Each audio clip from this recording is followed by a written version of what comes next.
امام مہدی علیہ السلام کے ظاہر ہونے سے پہلے فتنوں کا ظہور۔ ان سے پہلے ایسا فتنہ برپا ہوگا جس میں لوگ کھیتی کی طرح کٹ جائیں گے۔ تم شامیوں کو برا مت کہو بلکہ ان کے ظلم و ستم کو برا جانو، کیونکہ ابدال انہی میں سے ہیں۔ ان قریب ایسی بارش ہوگی کہ سیلاب آ جائے گا اور ان لوگوں کو غرق کر دے گا۔ اگر اس کی حالت یہ ہوگی کہ اگر اس سے لومڑی بھی جنگ کرے تو یہ بھی اس پر غالب آ جائے گا۔ امام مہدی علیہ السلام کو اللہ تعالیٰ کم و بیش 12 یا 15 ہزار لشکر کے ساتھ ظاہر فرمائے گا۔ ان کی نشانیاں: 3 جھنڈے والے محفوظ ہوں گے۔ یہ لوگ 7 جھنڈے والوں سے جنگ کریں گے جو حقیقت میں جھنڈا والا نہ ہوگا بلکہ اسے بادشاہت کی خواہش ہوگی۔ مہدی علیہ السلام کا ظہور ہوگا تو وہ مسلمانوں کو ان کی الفت و محبت اور عیش و آرام کی طرف واپس کر دیں گے۔ یہ لوگ اسی حالت پر رہیں گے کہ دجال نکلے گا اور اس کے متعلق حضور صلی اللہ علیہ وآلہ وسلم سے بہت سی روایتیں ہیں۔ امام مہدی علیہ السلام کی تزئین: امام مہدی علیہ السلام کا ظہور اس وقت ہوگا جب بے گناہ جان کو قتل کیا جائے گا تو ان کے قاتلوں پر زمین و آسمان کی تمام چیزیں غضبناک ہوں گی۔ لوگ امام مہدی علیہ السلام کے پاس آئیں گے تو یہ لوگ امام مہدی کو ایسے سنواریں گے جیسے دلہن کو بنا سنوار کر ان کے شوہر کے پاس بھیجا جاتا ہے۔ ان کے ظہور سے پہلے حرام کو حلال سمجھنا: امام مہدی علیہ السلام کا اس وقت ظہور ہوگا جب تمام حرام چیزوں کو حلال سمجھا جائے گا۔ پھر ان کی خلافت آئے گی جبکہ آپ اپنے گھر میں جلوہ افروز ہوں گے۔ آپ اس وقت زمین پر سب سے بہتر شخص ہوں گے۔ ان کے ظہور کی علامات: ان کے ظہور کی علامت یہ ہے کہ ایک فوج کو چٹیل میدان میں دھسا دیا جائے گا۔ امام مہدی علیہ السلام کی فوج کا نکلنا: امام مہدی علیہ السلام کے ساتھ سعادت مند لوگ۔ ان کی علامات: ان کی علامت یہ ہے کہ جب ترکی تم پر حملہ کر دے اور تمہارے مال و دولت جمع کرنے والے خلیفہ مر جائیں تو اس کے بعد ایک کمزور شخص خلیفہ ہوگا جو 2 سال بعد اپنی بیعت سے دستبردار ہو جائے گا۔ وہ دمشق کے مغربی حصے میں دھس جائے گا۔ شام میں 13 بار خروج ہوگا۔ مغربی لوگ مصر کی طرف خروج کریں گے اور اس وقت سفیانی کی حکومت ہوگی۔ آسمان سے آواز لگانا: جب آواز لگانے والا آسمان سے آواز دے حق تو آل محمد صلی اللہ علیہ وآلہ وسلم میں ہے، اس وقت امام مہدی علیہ السلام کے ظہور کی خبر لوگوں میں پھیل جائے گی اور ان کی محبت ان کے دلوں میں سرایت کر جائے گی تو وہ ان کے علاوہ کسی کا تذکرہ نہ کریں گے۔ کالے جھنڈے والے نکلیں گے تو یہ لوگ سفیانی سے جنگ کریں گے۔ ان میں ایک کامل نوجوان بنو ہاشم سے ہوگا جن کے بائیں ہاتھ میں تل ہوگا۔ ان کے آگے شعیب بن صالح تمیمی ہوں گے۔ امام مہدی علیہ السلام سے پہلے سفیانی کی فوج کوفہ میں نکلے گی۔ اہل خراسان امام مہدی کی تلاش میں نکل پڑیں گے۔ پھر یہ اور ہاشمی کالے جھنڈے کے ساتھ ملیں گے۔ ان کے آگے شعیب بن صالح ہوں گے تو یہ اور سفیانی باب استخر پر مٹ بھیڑ ہوں گے تو ان کے درمیان شدید لڑائی ہوگی۔ جھنڈا ظاہر ہوگا تو سفیانی کا لشکر بھاگے گا۔ اس وقت لوگ امام مہدی علیہ السلام کی آرزو کریں گے۔ مشرق میں ان سے پہلے ان کے اہل بیت سے ایک شخص نکلے گا جو 18 سال سے اپنی تلوار اپنے کندھے پر رکھے ہوئے ہوگا۔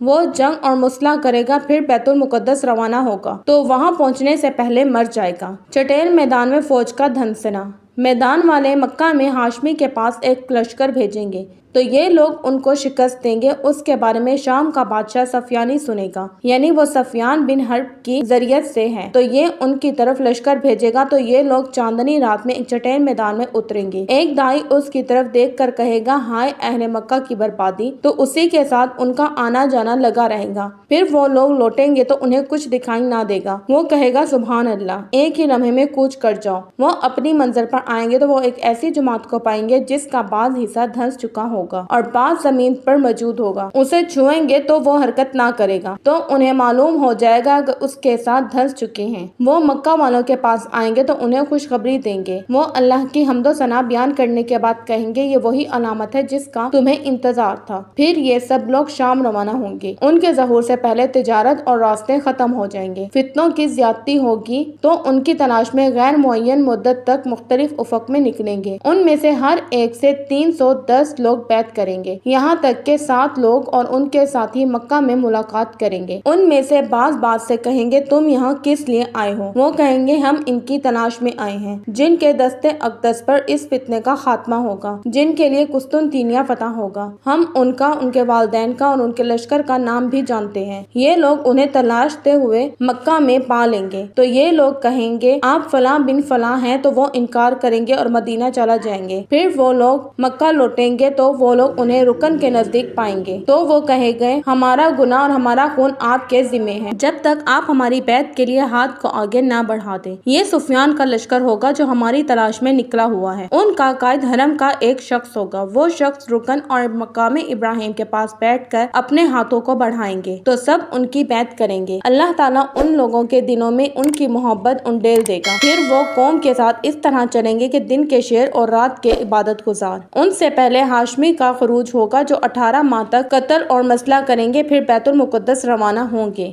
لیکن پہنچ نہ سکیں گے۔ سفیانی امام مہدی کے مقابلے میں لشکر بھیجے گا تو انہیں لگ تک صحرا میں دھسا دیا جائے گا۔ جب شامی پہنچیں گے تو وہ اپنے خلیفہ سے کہیں گے مہدی علیہ السلام کی بیعت کرو ورنہ ہم تمہیں قتل کر دیں گے، تو بیعت کے لیے بھیجا جائے گا۔ امام مہدی علیہ السلام بیت المقدس میں اتریں گے اور خزانہ کو بیت المقدس منتقل کیا جائے گا۔ امام مہدی علیہ السلام کی اطاعت و پیروی میں بغیر کسی لڑائی جھگڑے کے عرب و عجم، جنگجو اور رومی وغیرہ داخل ہو جائیں گے، یہاں تک کہ قسطنطنیہ اور اس کے علاوہ جگہوں پر مساجد کی تعمیر کی جائے گی۔ امام مہدی علیہ السلام کی پیدائش مدینہ میں ہوگی۔ ان کی جائے ہجرت بیت المقدس ہے۔ ان کی داڑھی گھنی ہوگی جو نہ زیادہ لمبی اور نہ زیادہ باریک ہوگی۔ ان کی آنکھیں سرمگی ہوں گی۔ ان کے اگلے دانت کے درمیان ہلکی دوری ہوگی۔ ان کے چہرے مبارک میں تل ہوگا۔ ان کے شانے میں حضور صلی اللہ علیہ وسلم کی مثل علامت ہوگی۔ وہ نبی کریم صلی اللہ علیہ وسلم کے ایسے جھنڈے کے ساتھ نکلیں گے جو جھنڈا 20 سالہ کالے نشان والا بلند اور بالا ہوگا اور حضور صلی اللہ علیہ وسلم کی وفات سے لے کر اب تک نہ لہرایا گیا اور نہ لہرایا جائے گا، یہاں تک کہ مہدی نکل آئیں گے۔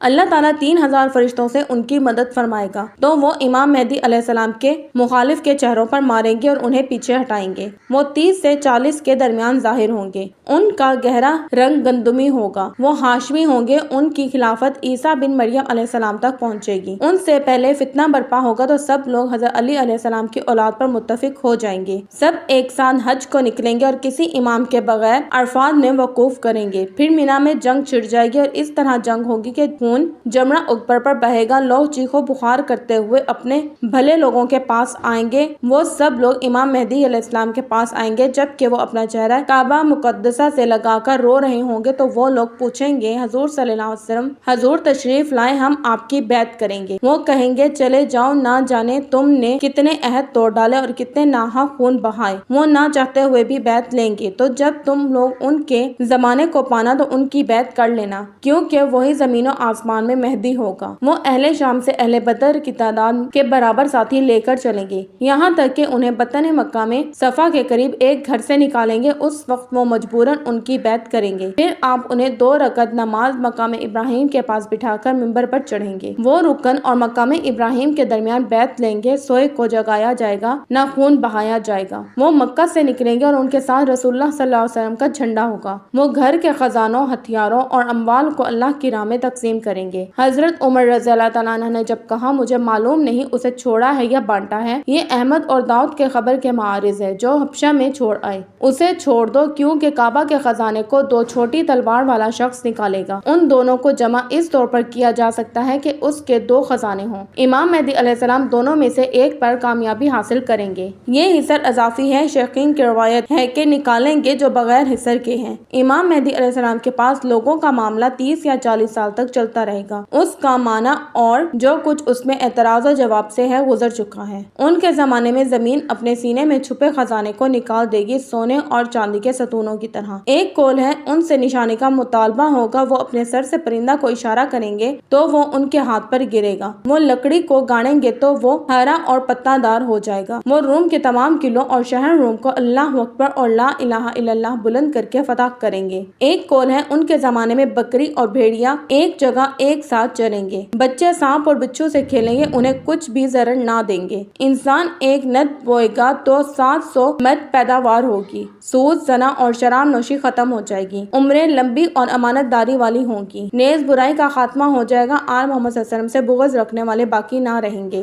ہاں یہ بھی ہے کہ وہ حضرت عیسیٰ علیہ السلام کے نزول کے بعد ہوگا، جیسا کہ خاتمہ میں اس کی طرف اشارہ ہے۔ وہ بدعت کا خاتمہ کر کے سنت قائم کریں گے۔ قسطنطنیہ، چین اور جبل یلم کو فتح کریں گے۔ وہ زمین پر 7 سال قیام فرمائیں گے۔ ہر سال کی مقدار تمہارے اس سال کے 10 سال کے برابر ہوگی۔ پھر اللہ جو چاہے گا کرے گا۔ اللہ ہی اپنے فضل و کرم سے توفیق دینے والا ہے۔